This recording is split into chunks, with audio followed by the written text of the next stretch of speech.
De Dieu hier matin, nous avons vu que Dieu a passé une alliance avec Abraham. Et pour montrer sa fidélité envers cet homme, c'est lui-même qui a mis le feu au sacrifice.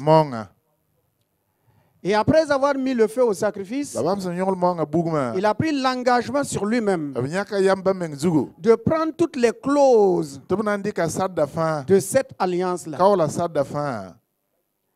Lorsque Abraham deviendra infidèle, Dieu prend l'engagement de ne jamais abandonner Abraham. Et Dieu a donné à Abraham la langue hébreu. Ce qui mettait Abraham un peu distant de la langue syrienne. Les Syriens n'entendaient plus, ne comprenaient plus cette langue-là. Et nous avons vu que si ce feu était en Abraham, ce feu devait brûler la convoitise d'Abraham. Et il n'aurait pas pris Agar et ni vendu sa femme Sarah. Ensuite, nous avons vu dans la descendance d'Abraham un homme nommé Moïse qui était instruit de toutes les sagesses et de les connaissances et toutes les connaissances de l'Égypte. Et il était promu à s'élever et s'asseoir sur le trône de l'Égypte. Mais la vocation céleste, l'amour de Dieu, l'appel de Dieu n'a pas permis à Moïse de faire le choix du trône de l'Égypte. Il a donné dos au trône de l'Égypte et il a préféré dire: je suis hébreu, fils d'hébreu. Et Jéhovah est mon Dieu. Alors il fallait que Dieu rencontre ce jeune homme qui avait la mission de conduire le peuple d'Israël hors de l'Égypte.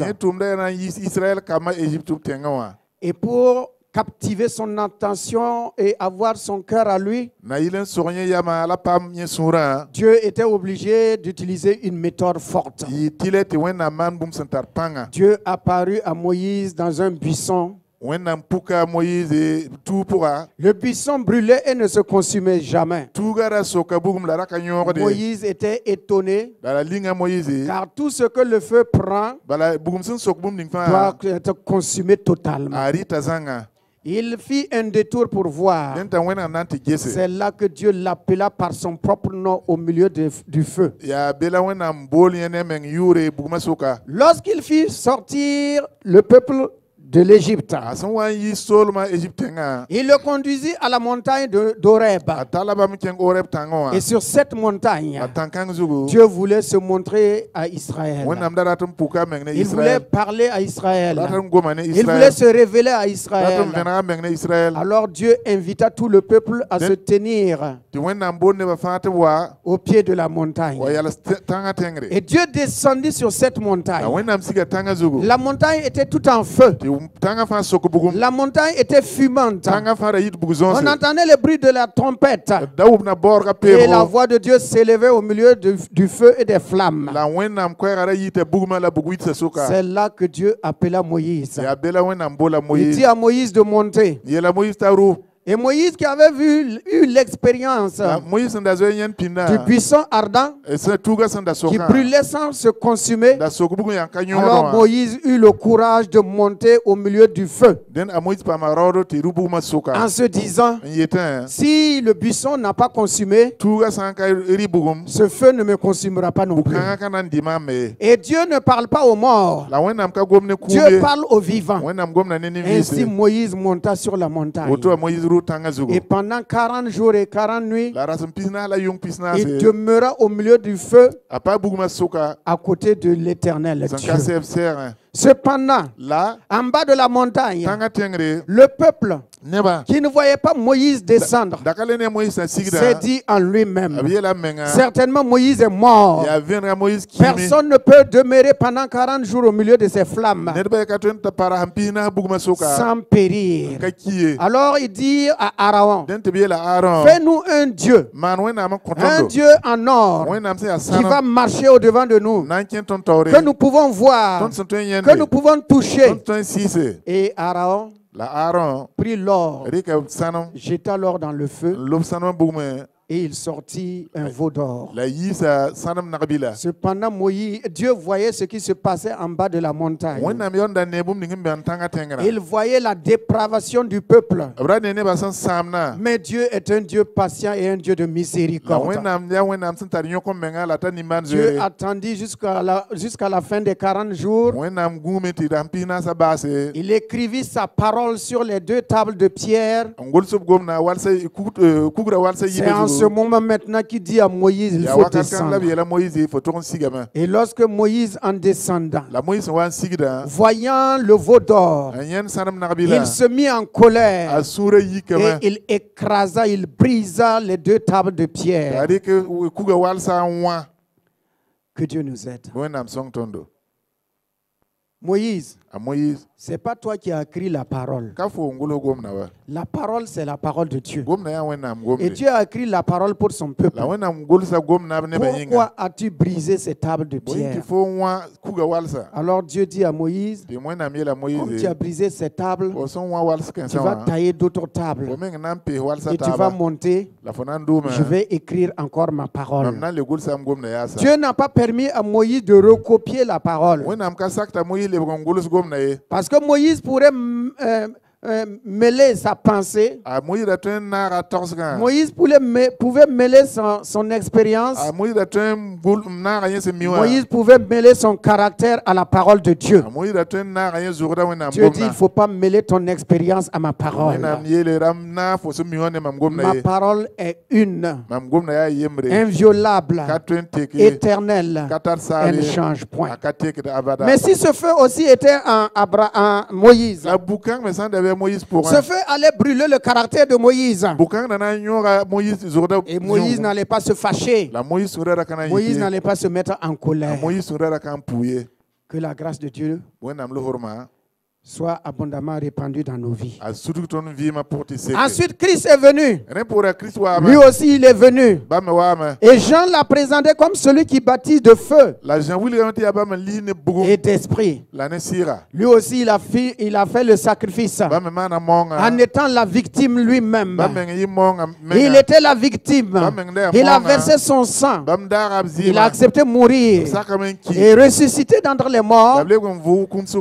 La promesse qu'il avait faite à son peuple, à ses disciples, à ses élus, à ses rachetés, allait se réaliser.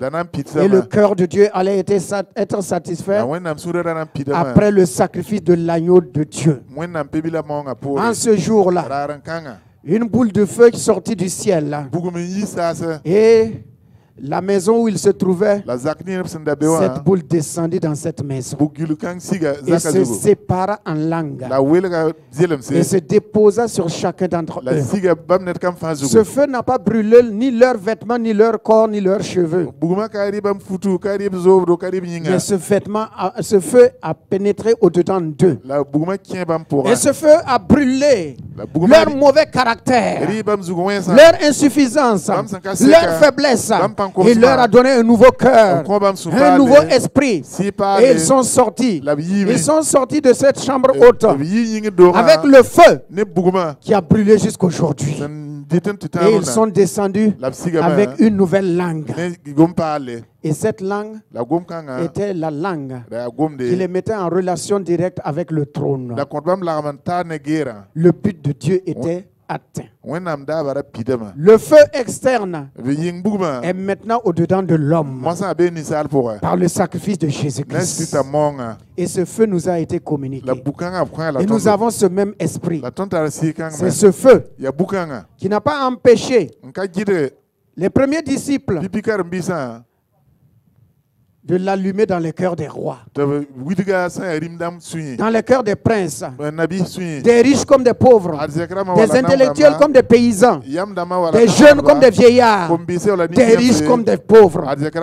Ce feu qui a été allumé ce jour-là se répand toujours à travers le monde.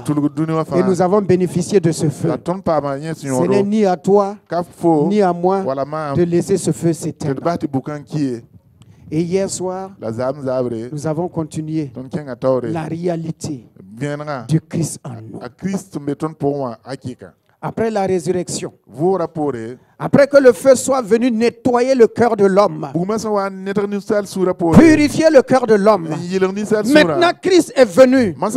Et maintenant il n'est pas venu physiquement, il est venu dans l'homme. Car il avait dit, lorsque je serai allé, je reviendrai et j'habiterai en vous. C'est le Christ en nous. C'est le Christ en nous. La victoire de la croix en nous. La réalité du Christ en nous. Le ressuscité en nous. Le glorifié en nous, l'agneau de Dieu en nous, le lion de la tribu de Juda en nous, le Fils unique de Dieu en nous. Et hier soir, nous avons vu que la plupart d'entre nous, nous cherchons la puissance extérieure. La puissance extérieure pour chasser les démons, pour guérir des malades, pour faire des miracles. Cependant, l'homme intérieur est faible. Et nous avons vu l'exemple de Samson. Un homme que Dieu a donné une force. Qu'aucun homme sur la terre ne pouvait avoir cette force en dehors de Dieu lui-même. Mais cet homme fort, qui faisait la démonstration d'une force, et qui étonnait les ennemis avec une mâchoire d'âne, il va terrasser 1000 Philistins. Une nuit, il se lève et il arrache le portail et les poteaux d'une ville. Et sur une longue distance, il monte sur une montagne et il dépose le portail et ses poteaux là-dessus. Il montre au monde, à ses adversaires, qu'il est l'homme le plus fort. Mais cet homme fort, allait succomber parce qu'extérieurement il est fort, mais intérieurement il est trop faible. Intérieurement il est faible. Intérieurement il est faible. C'est ainsi que une jeune femme nommée Dalila, elle n'avait ni épée, elle n'avait ni lance, elle n'avait ni arc. Mais cette femme, avec ses mains, que Dieu nous aide, avec les mains des femmes, de la femme étrangère, pas nos propres femmes. Et elle va utiliser ses mains pour caresser le champion de Dieu. Des mains. Ce n'est pas le feu, ce n'est pas une arme, ce n'est pas l'épée. Non, une simple main. Les mains de la femme va caresser ce champion de Dieu. Caresser ce champion de Dieu. Caresser ce champion de Dieu. Jusqu'à tel point il était incapable de résister. Et il a livré le secret.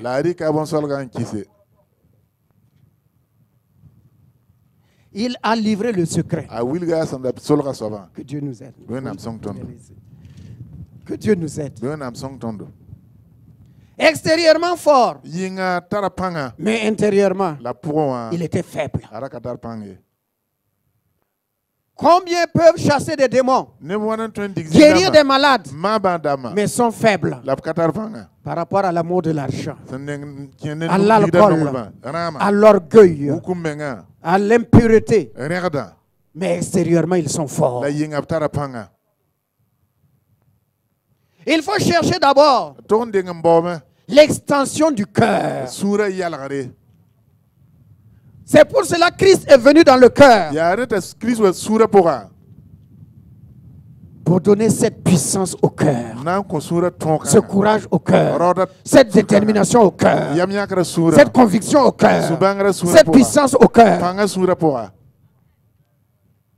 Les réalités du Christ en nous. Un autre homme nommé David, un bien-aimé de Dieu, un chanteur de l'Éternel. Un homme selon le cœur de Dieu. Il n'a jamais perdu aucune bataille. Mais voici une femme nommée Bathsheba. Un soir se lavait. Et cet homme s'est levé de sa couche. Il s'est assis sur sa terrasse. Et à un certain moment, il voyait cette femme qui se lavait. Il voyait la femme qui se lavait. Ce champion de Dieu, il n'a pas pu résister à la vue de cette femme. Fort extérieurement, mais intérieurement faible. Ses regards se sont posés sur la femme. Et lorsqu'il a vu la femme, il ne pouvait plus jamais résister. Il était faible. Il était faible. Il a fait venir la femme. Il a couché avec la femme. Le champion de Dieu, une femme nommée Bathsheba, l'a vaincu. Extérieurement fort, mais intérieurement faible. C'est pour cela que le Christ est venu pour nous donner cette force. Ainsi, le Christ en nous, même s'il y avait 10 000 Bathsheba, celui en qui Christ habite ne passera pas le temps à regarder des Bathsheba tout nus. La puissance du Saint-Esprit, la puissance du Christ en lui détournera ses regards. Il va se lever et il va rentrer dans sa chambre. Il se mettra à genoux et il va prier pour Bathsheba. Il se lèvera. Et si c'était des Dalila, il va prier pour cette prostituée nommée Dalila. Parce qu'il a la puissance de Dieu en lui. Le Christ en lui. Le Christ en lui lui donne d'être vainqueur.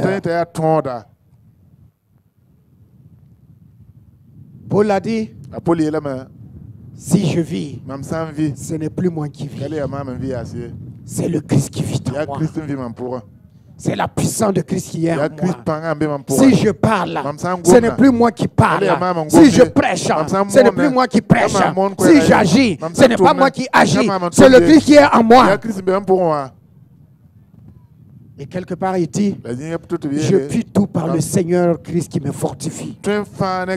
Ma force et ma prédication ne proviennent pas de l'homme naturel. Ce n'est pas une sagesse habilement conçue de l'homme. Ce n'est pas une supériorité de langage. Mais c'est le résultat du Christ en moi. C'est le fruit du Christ en moi.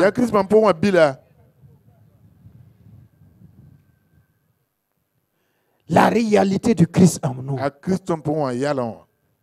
Ce matin, continuons avec la réalité du Christ en nous.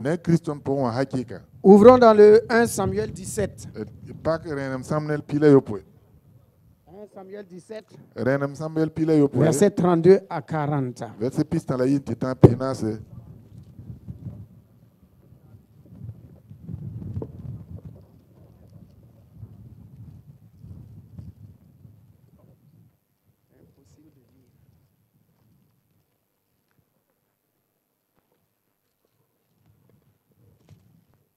Excusez, le vent n'est pas un bon partenaire ce matin.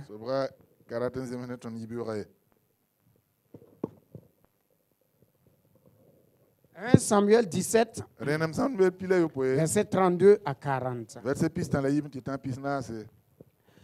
David dit à Saül que personne ne se décourage à cause de ce Philistin.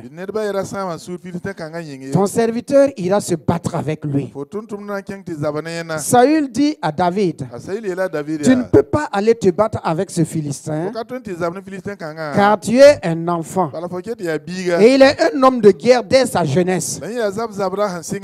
David dit à Saül, ton serviteur faisait paître les brebis de son père. Et quand un lion ou un ours venait en enlever une du troupeau,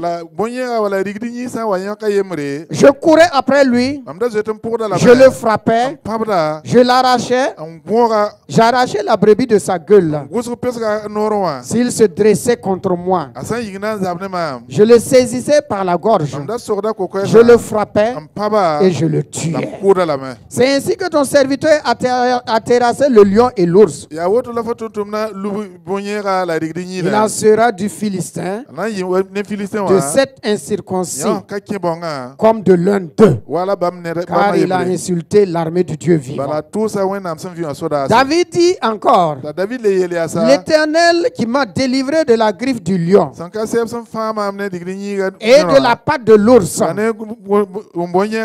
me délivrera aussi de la main de ce Philistin. Et Saül dit à David, va, et que l'Éternel soit avec toi. Saül fit mettre ses vêtements à David. Il plaça sur sa tête un casque d'airain et il le revêtit d'une cuirasse. David ceignit l'épée de Saül par-dessus ses vêtements. Il voulut marcher car il n'avait pas encore essayé. Mais il dit à Saül, je ne puis pas marcher avec cette armure. Je ne suis pas accoutumé. Il s'en débarrassa. Il prit en main son bâton, choisit dans le torrent 5 pierres polies et les mit dans sa gibecière de berger et dans sa poche. Puis, sa fronde à la main, il s'avança contre le Philistin. Que Dieu bénisse sa sainte et divine parole. Au nom de Jésus-Christ. Amen. Voici Israël, le peuple de Dieu, est en face d'un adversaire terrible.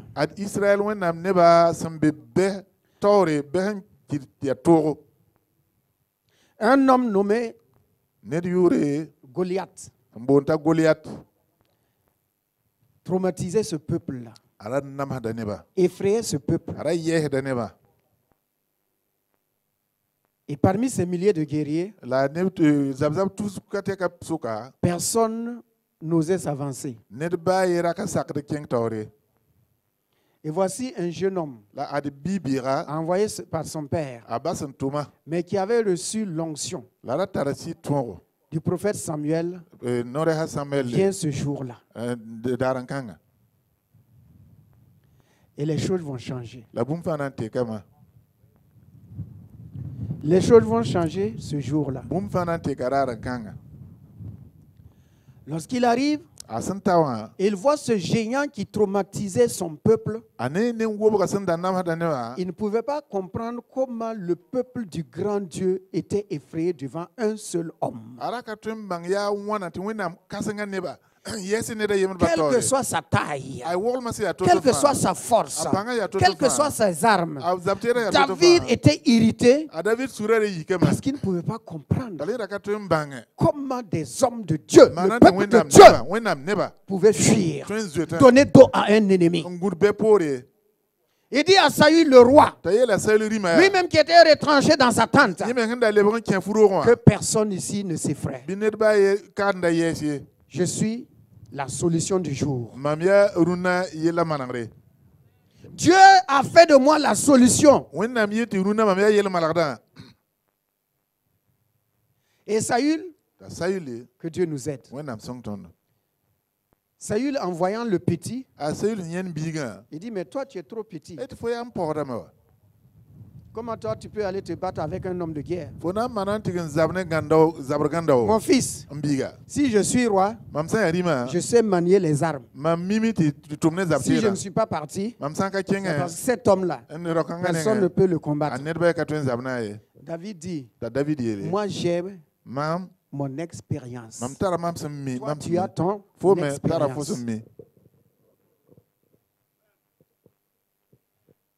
Alors, Saül dit à David, je suis d'accord que tu as à te battre, mais à une condition, tu dois te revêtir de mes vêtements. Si les vêtements combattent, Saül va combattre. Va combattre. C'est ça. Les gens veulent que nous allions sur la base de leur expérience, de leur gloire, en leur nom.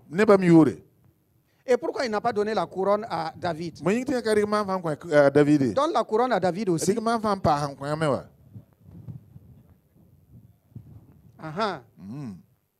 Ce sont les armes que tu donnes. Et ta couronne.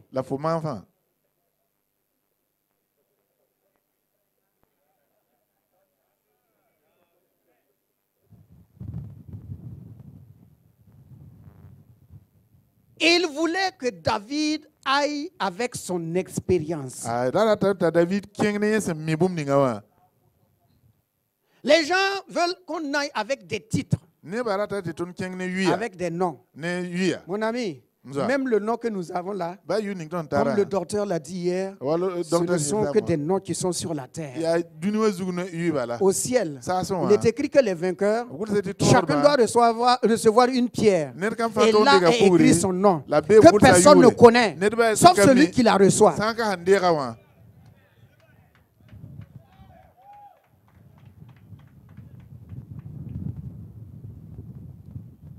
David dit à Saül, j'ai essayé ton expérience, mais ton expérience ne me convainc pas. Je n'ai pas l'assurance avec ton expérience.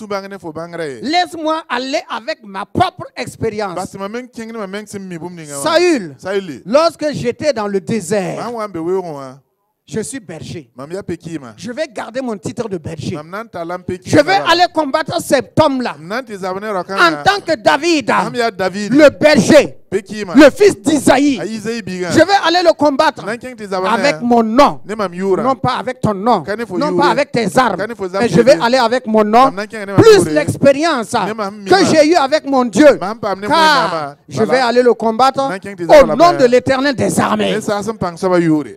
Je ne vais pas le combattre au nom de Saül, ni sur l'expérience de Saül, mais sur le nom de l'Éternel des armées. Il dit à Saül, lorsque j'étais dans le désert, quand un lion ou une ours venait prendre une de mes brebis, je le poursuivais. Un petit garçon qui poursuit un lion. Saül, as-tu déjà poursuivi un lion avec un bâton?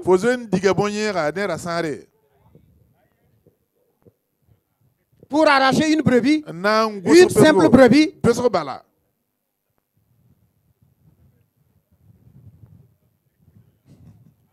Et il dit, lorsque le lion s'est dressé contre moi, je le saisissais à la gorge. Est-ce que tu l'as déjà fait, ça? Je le saisissais et je le frappais avec mon bâton et j'arrachais ma brebis de sa gueule. Saül, as-tu déjà fait ça? Est-ce qu'un lion s'est déjà dressé devant toi? Il va fuir. Les faux lions se dressent souvent devant nous. Le faux lion. Et comme il court. Comme il se cache sous les lits.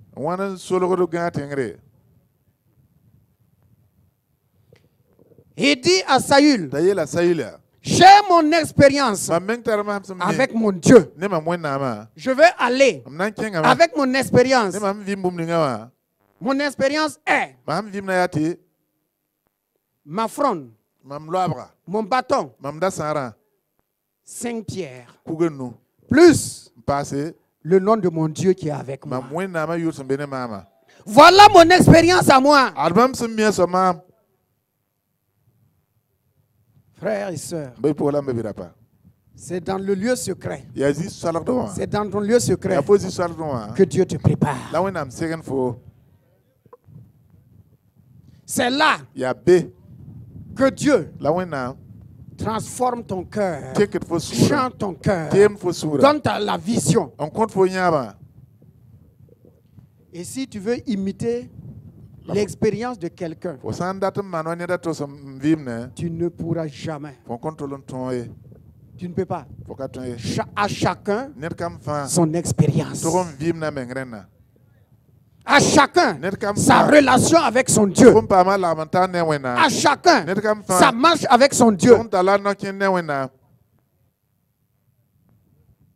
Saül, laisse-moi aller. Là où vous avez échoué, j'ai l'expérience du Dieu du désert. Il a vaincu, oui ou non? Il a vaincu avec sa fronde, avec sa pierre et bien sûr avec son Dieu. Le Christ à nous donne le courage d'être champion plus que David. Parce que le lion de la tribu de Juda, il n'est plus dehors, il est au-dedans. Il est au-dedans. Avant, il était dehors. Mais maintenant, il est dedans. Et c'est lui qui combat pour nous. La victoire est interne d'abord, avant d'être externe. Il faut vaincre à l'intérieur avant de vaincre à l'extérieur. Voyons un autre exemple avec un homme nommé Obed-Edom.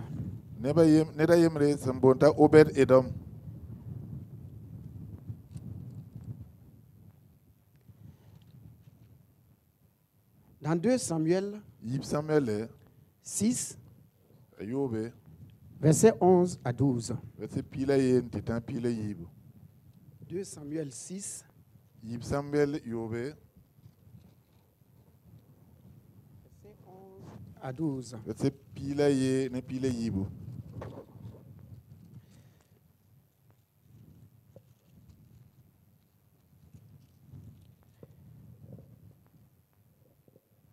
L'arche resta 3 mois dans la maison d'Obed-Edom de Gad.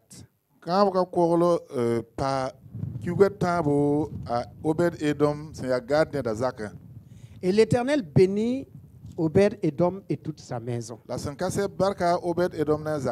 On vient dire au roi David, l'Éternel a béni la maison d'Obed-Edom et tout ce qui est à lui,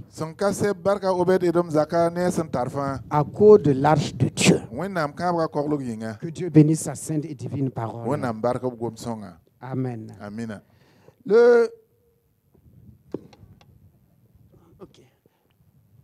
L'arche avait été prise par les Philistins. Et l'arche a fait beaucoup de temps dans le pays des Philistins. Et partout où l'arche passait, c'était la désolation. Alors les Philistins ont trouvé que c'était l'arche qui était la source de leur malheur. Ils l'ont renvoyé dans le pays d'Israël.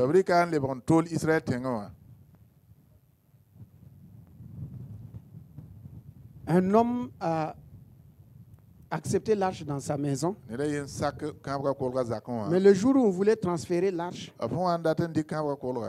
son fils a commis une erreur en posant la main sur l'arche de l'Éternel. Et il est mort. Alors, ils avaient tous peur. Qu'est-ce qu'ils ont fait? Ils ont posé l'arche dans la maison de cet homme nommé Obed-Edom. Gloire à Dieu. Mais les 3 mois qui ont suivi, ils pensaient que le malheur allait frapper la maison d'Obed-Edom. La maladie allait frapper la maison d'Obed-Edom. Le désastre allait venir dans la maison d'Obed-Edom. Mais c'est le contraire qui s'est produit. Alléluia. C'est le contraire qui s'est produit. Au bout de 3 mois, on a remarqué que tout ce qui appartenait à cet homme-là était béni. Alors bien sûr, quand il y a la bénédiction, la jalousie est là. On dit si on laisse l'arche là sur cet homme, il va nous dominer ici. Il sera plus riche que nous ici. La présence de l'arche dans la maison d'Obed-Edom a apporté la bénédiction. Le Christ en nous. Kriston pourra. Le Christ en nous. Kriston pourra. Apporte la bénédiction. Awatane barka. Nous sommes bénis par la présence de Christ dans notre vie. Soit ce qui est dehors, soit ce qui est dedans. En dehors et en dedans, nous sommes bénis par la présence de Christ en nous. L'ombre, l'arche qui est l'ombre, qui est l'ombre, a béni la maison de cet homme. La réalité est en nous.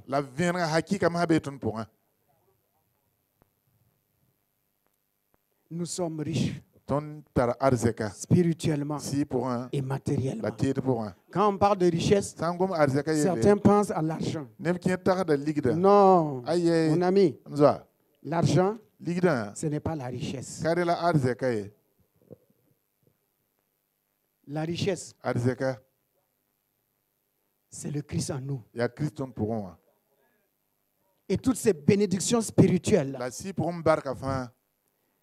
et ce qu'il va ajouter, c'est ce que Christ ajoute. Ce que Christ dit, les autres choses. Ce sont les autres choses.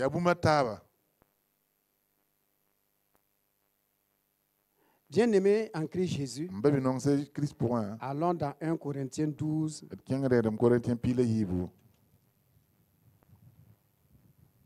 13 à 23. 1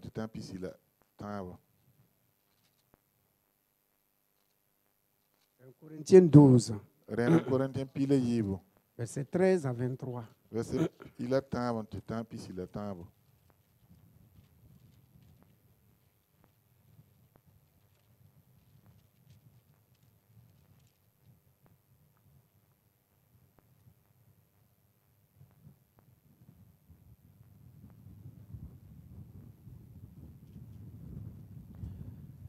Nous avons tous en effet été baptisés dans un seul esprit pour former un seul corps, soit juif, soit grec, soit esclave, soit libre. Et nous avons été tous abreuvés d'un seul esprit. Ainsi, le corps n'est pas un seul membre, mais il est formé de plusieurs membres. Si le pied disait, parce que je ne suis pas une main, je ne suis pas du corps, ne serait-il pas du corps pour cela? Et si l'oreille disait, parce que je ne suis pas un œil, je ne suis pas du corps, ne serait-elle pas du corps pour cela? Et si tout le corps était œil, où serait lui? Et s'il était tout ouïe, où serait l'odorat? Maintenant, Dieu a placé chacun des membres dans le corps comme il l'a voulu. Comme il l'a voulu. Si tous étaient un seul membre, où serait le corps? Maintenant donc, il y a plusieurs membres et un seul corps. L'œil ne peut pas dire à la main, je n'ai pas besoin de toi. Ni la tête dire aux pieds, je n'ai pas besoin de vous. Mais bien plus, les membres du corps qui paraissent être les plus faibles sont nécessaires. Et ceux que nous estimons les moins honorables du corps, nous les entourons d'un plus grand honneur. Ainsi, nos membres les moins honnêtes reçoivent plus d'honneur. Que Dieu bénisse sa sainte et divine parole. Amen. Le Christ en nous, la réalité du Christ en nous, fait que nous formons tous, chacun d'entre nous, un membre du corps de Christ. Et chacun est utile au maître. Chacun a sa place dans le corps de Christ. Oh, gloire à Dieu. Gloire à Dieu. Je vais ouvrir une parenthèse et je vais démontrer quelque chose. J'ai besoin de 6 personnes, 6 jeunes gens. 6.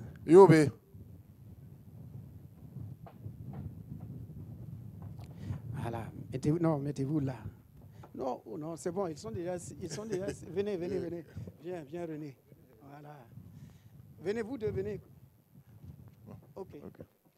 Non, on voit bien, étirez-vous un peu par là-bas. La chair ne veut pas vous déranger. 6 personnes. Voilà. OK. Vous savez, Israël gagnait la guerre à cause d'un fait. À cause de l'arche. Mais dans l'arche, quand on voit le chemin de l'arche, il y avait quelque chose qui était caché, que Dieu voyait là-haut, mais que les hommes ne pouvaient pas voir. On va commencer. Lorsqu'on arrivait dans le parvis, on rencontrait d'abord quoi? L'hôtel d'airain. Oui ou non? L'hôtel d'airain. Viens ici, René. Voici, il est l'hôtel d'airain. C'est par là qu'on fait le sacrifice. Le deuxième qu'on rencontre, c'est la cuve d'airain. Alléluia. C'est là qu'on peut se purifier. Alors on avance dans le lieu saint. Et dans le lieu saint, on trouve le chandelier. Mets-toi au bord. Il ne va pas tomber. Ensuite, le pain de la table. Ensuite, qu'est-ce qu'on trouvait? Qu'est-ce qu'on trouvait? L'hôtel des parfums. Non. L'hôtel des parfums. Et dernièrement, voici le coffre lui-même, il est là.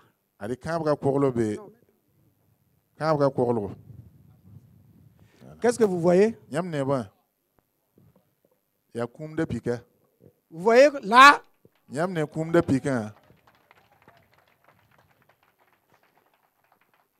Vous voyez la croix? Là-haut, quand Dieu regardait, c'était la croix qu'il voyait.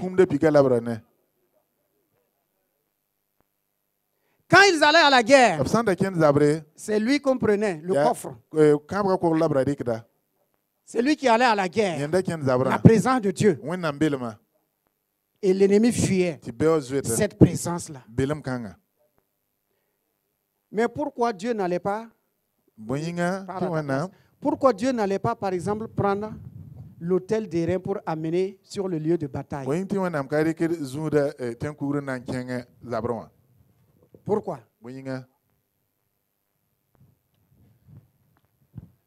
Jamais. Chaque membre a sa place dans le corps de Christ. Si vous renversez les choses, vous renversez le plan de Dieu. Pourquoi on n'enlevait pas lui? Reviens à ta place. Pourquoi on ne l'enlevait pas? Il n'est pas au bon endroit. Dieu ne lui a pas donné ce rôle à jouer. Il n'a pas donné au cuve d'airain ce rôle-là. Donc Dieu ne pouvait pas l'enlever pour amener sur le terrain de bataille. Qui il enlève? À chaque fois, il enlève lui là. La présence de Christ.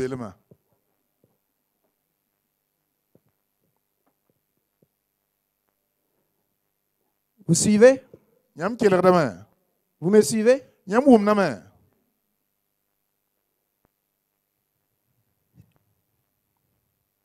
Même dans la marche, c'est Judas qui devait être en tête.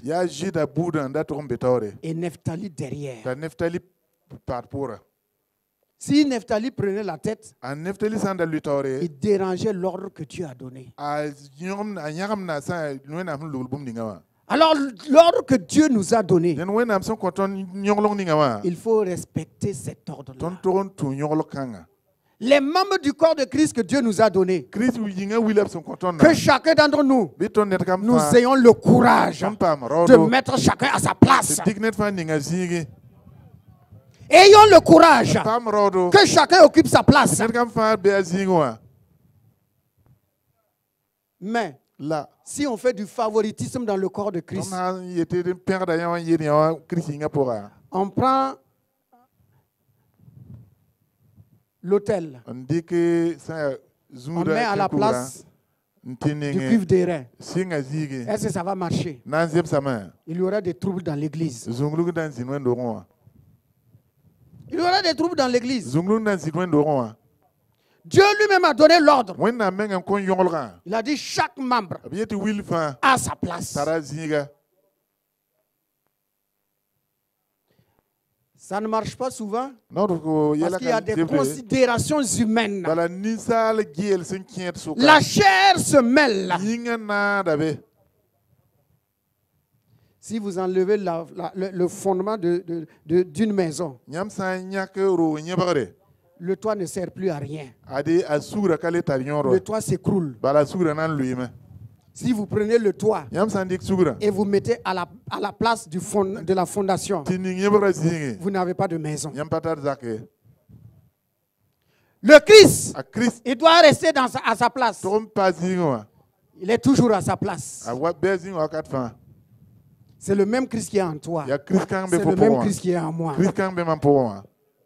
Et nous allons à la guerre avec le Christ en nous. Nous combattons les lions avec le Christ en nous. Nous combattons la maladie avec le Christ en nous. Nous combattons la pauvreté avec le Christ en nous. C'est le résultat du Christ en nous. À la croix, il nous a donné les bons exemples. L'amour. L'amour. Et je termine ce matin par là. La réalité du Christ en nous est aussi l'amour.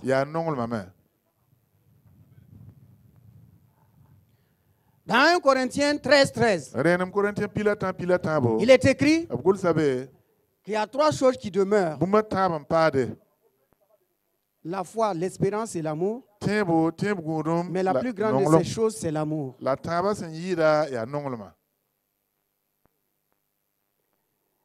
Et Paul ose dire même que celui qui n'a pas l'amour, il n'est rien. Il n'est rien. Dans le jardin d'Éden, Dieu avait dit à Adam, tu peux manger de tous les arbres du jardin. Mais il y a un seul arbre dont tu ne peux pas manger.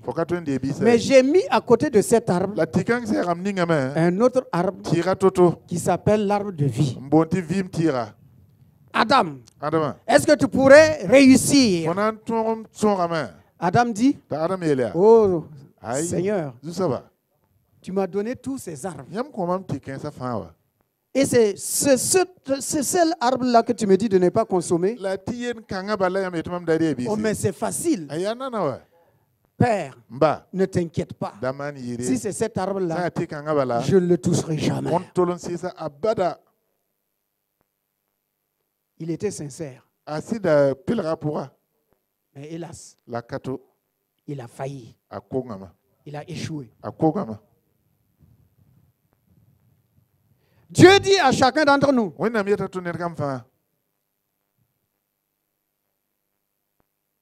je t'envoie sur la terre.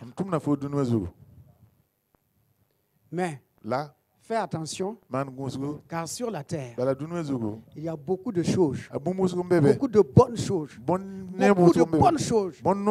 qui pourraient te séparer d'avec moi.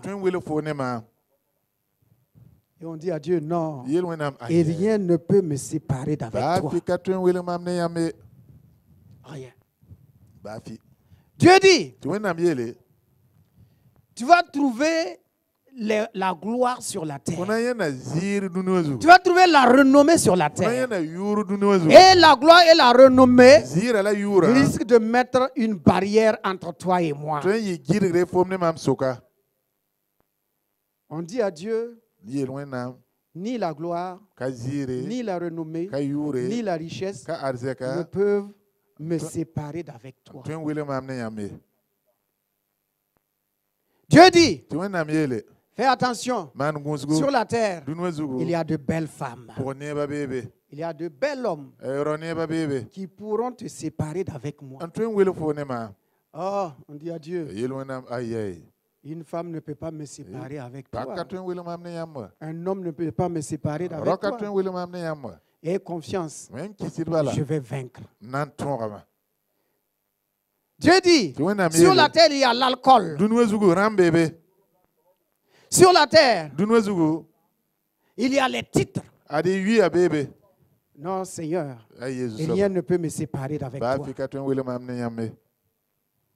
Et Dieu dit, je te fais confiance. Va et accomplis ta mission sur la terre. Chacun d'entre nous, Dieu pose la question, que vas-tu faire sur la terre? Qu'est-ce que tu vas faire sur la terre? Qu'est-ce que tu es venu chercher sur la terre?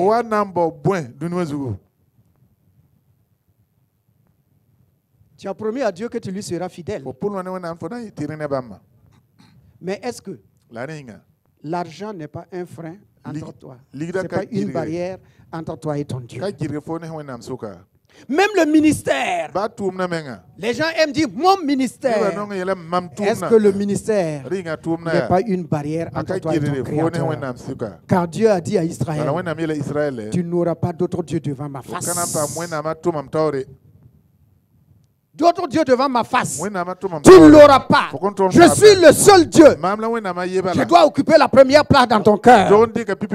Personne ne doit occuper la place dans ton cœur en dehors de moi, ton Dieu, ton Créateur. Et Dieu a eu confiance. Il a dit, j'ai confiance en toi. Que rien ne peut, absolument rien ne peut se mettre entre toi et moi. Bien-aimé, combien ont perdu le premier amour? Combien ont perdu le premier amour avec Dieu? Regardez.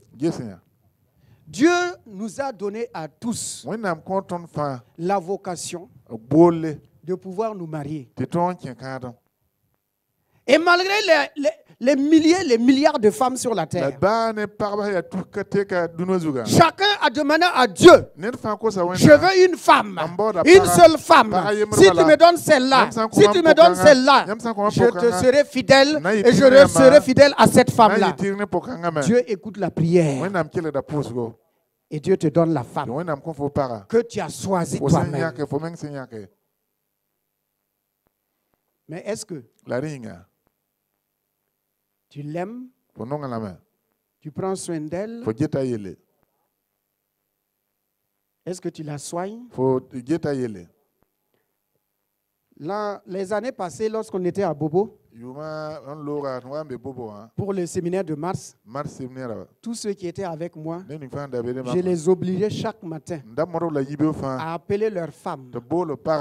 Non pas simplement pour poser la question, est-ce que ça va? Mais pour dire à leur femme, je t'aime, tu me manques. Et je vérifiais chaque matin. Ils sont là, non? Vous êtes là? Voilà, ils peuvent être témoins chaque matin. La femme que Dieu t'a donnée, c'est là l'expérience d'où tu dois vivre l'amour de Dieu. Mais combien maltraite, piétine, traite moins que rien la fille que Dieu leur a donnée. Écoutez-moi. On vit une seule fois. Quand on meurt, c'est fini. Personne ne peut revenir. Ce que tu dois faire, le docteur dit qu'il ne faut même pas penser à revenir. Une fois qu'on est parti, on est parti. C'est terminé. Alors si tu ne fais pas ce que tu dois faire aujourd'hui, ce n'est pas demain que tu vas le faire. Ce n'est pas après la mort que tu dois le faire. Je me souviens, quand je faisais la cour à ma fiancée, je me suis marié à l'église catholique Saint-Camille. Quand je lui faisais la cour, ce n'était pas si facile que ça. Ce n'était pas facile. Je pouvais aller le matin pour la chercher, pour aller au service. Elle refuse de monter sur ma moto alors qu'à l'époque j'avais une CG 125.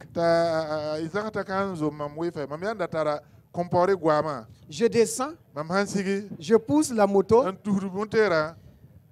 On va faire peut-être même 500, 1 km. Après, elle dit, bon, démarre, on va aller.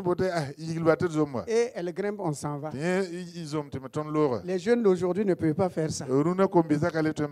Mais moi aussi, j'avais mon plan.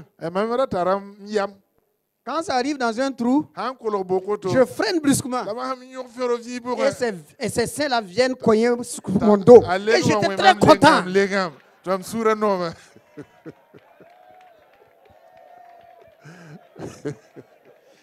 Moi, j'étais païen, ne faites pas ça. Les jeunes célibataires, ne faites pas ça. Moi, j'étais païen. Et quand ces seins venaient cogner contre mon dos, j'étais content.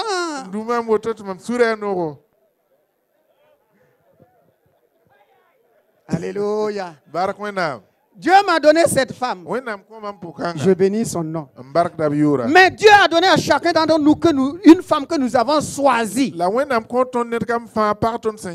Et Dieu veut voir.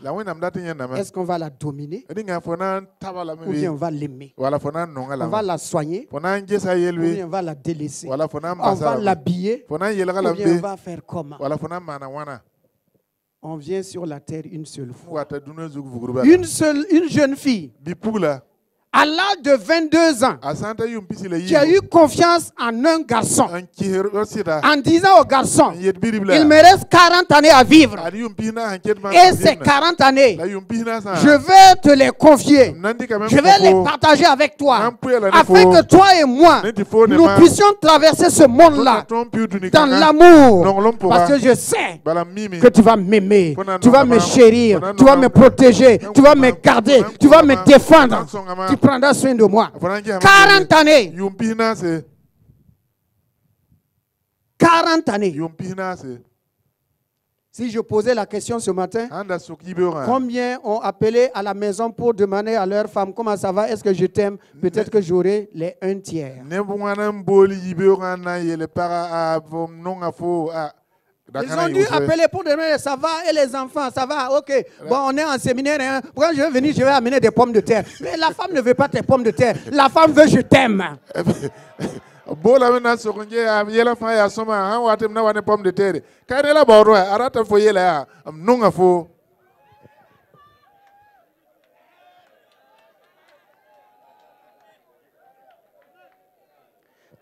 Années que je vais te donner.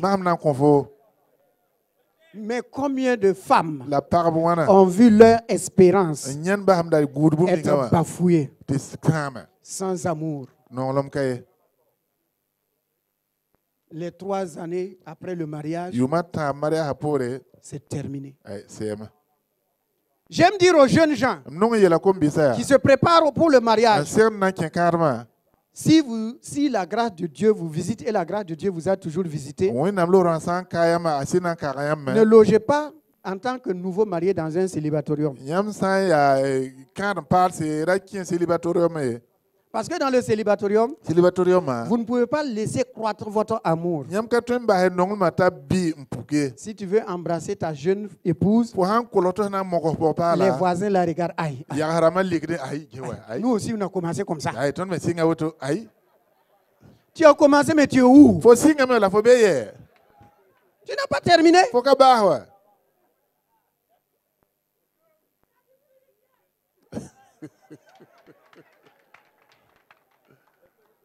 Tu arrives du service. Tu veux prendre ta femme dans tes bras. On commence à...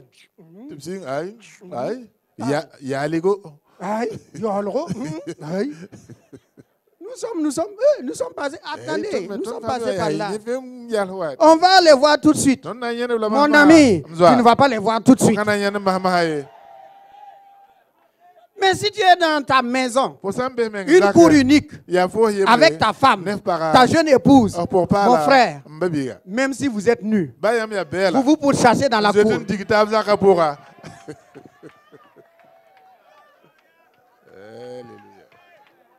Tu prends ta jeune épouse, tu l'amènes sous la douche et tu la laves. C'est là l'amour. Christ est amour. Il nous a pris tous dans ses mains, dans ses bras, et il nous a lavés par son sang.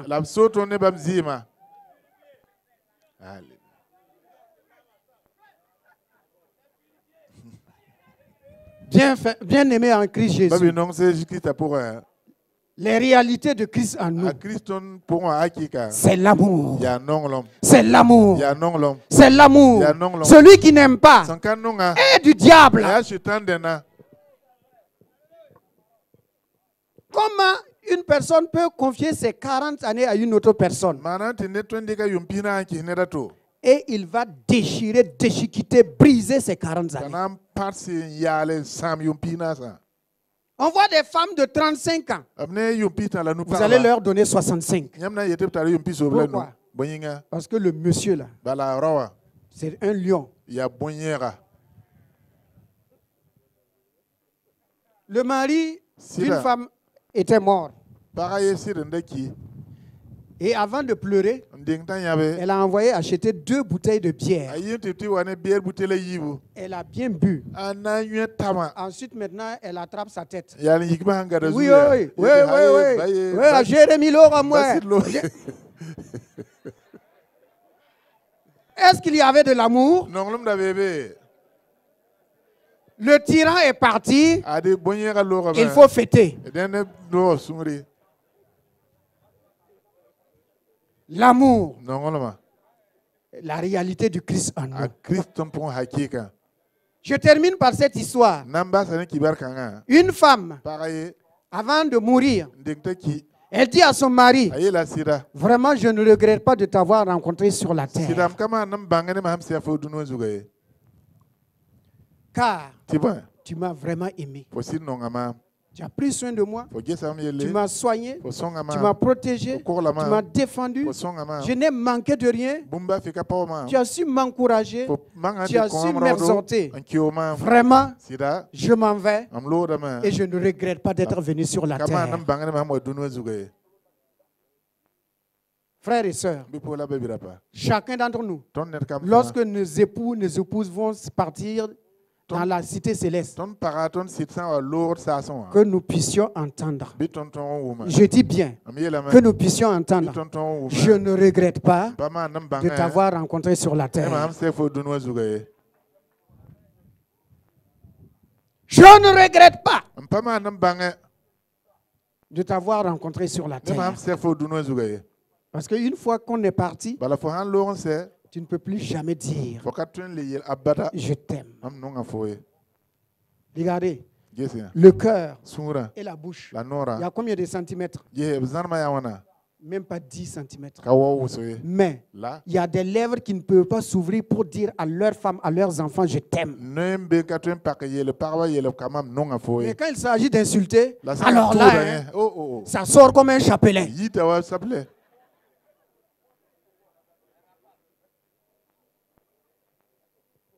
La réalité du Christ en nous, c'est un amour venant d'un cœur sincère.